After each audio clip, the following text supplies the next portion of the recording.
All right, I've been trying to duck you guys. People have asked about the caribou hunt, and three things. One, my son came home in July and he had hands, foot, and mouth disease, a childhood disease. I got it. I got lesions in my feet, lost all my hard calluses. And you got to walk to get caribou on foot. You can't catch up to the caribou, but you got to stalk where they're going to be. And it slowed me down a lot having no feet. I went 30,000 steps one day after my sheep hunt. I went 30,000 steps first day caribou hunting, and I had to recover for a whole week. So my feet are coming back, but my feet were a real problem. I got a little shot here on my toe. I don't want to show you too much of that, but that really handicapped me. Would you like to run into Buddy? Give him some time to get away. Beautiful, eh? Look how beautiful he is. Look at how much meat he'd have on him. Okay, there he goes. That was perfect.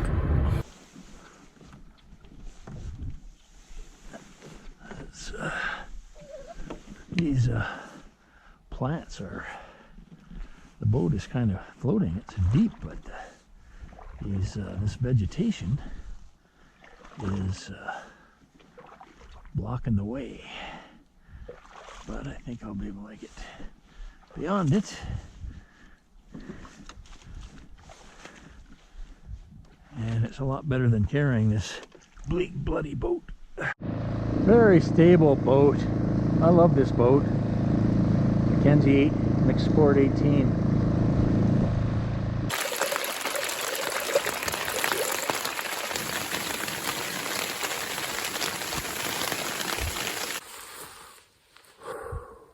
Frost last night.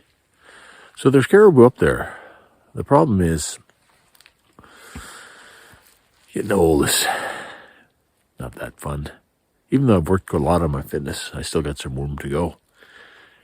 I don't want to get up all the way up there to get something the size of an elk and bring down solo. My downhill is just not good enough with a weight.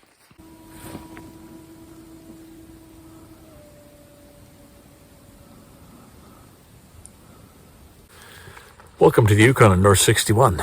So here's my rig, 18-foot Mech Sport, Nissan Titan, full of all my stuff. Built this back, and got my gas, my high lift jack. You can see it there, mounted. Second and third is a combination of weather. It was always bad every time I went out, and I was going to go out today. Actually, it's just total blizzard. Going up a rough road, you saw the road there with the bison on it. Well, now it's covered in snow, and I don't want to get stuck. And I guess really motivation. I was going to go with my son. My son's gone back to university instead of doing his trade, so that's good for him. But doing this solo hunting is really a lot of work and not as fun. I'll explain that. Innu which means something like how I survived or how I lived. And this is a story of survival from Brian Kunu. And Brian Kunu I taught. He was a kid from Pond Inlet. I taught him back in about 1990. And now he's a young hunter. His father was what they used to say in Inuktitut, a real Inuk. And he knew lots of stuff, and he passed it on and passed on generations of knowledge to Brian. So I'm already in my pajamas. Originally I was going to, the reason for going was my son was going to stay in town. He was going to do the electrician apprenticeship. And he's gone back to be engineer. So I'm proud of him.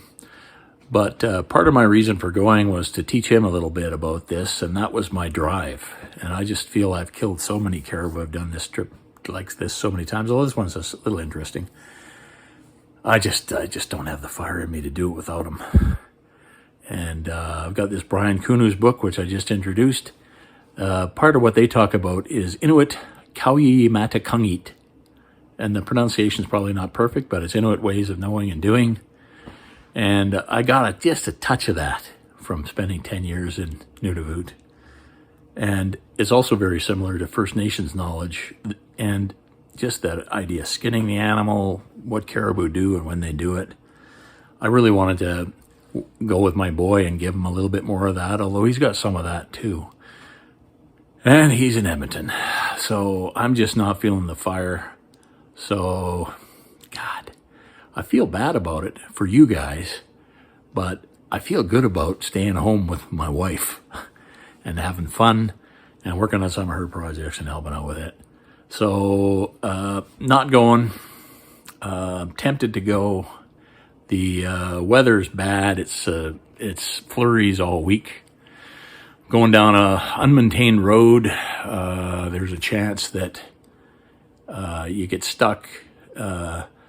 Using the 4-ton come along is all interesting, and but at 62 years old, I just want a little more ease.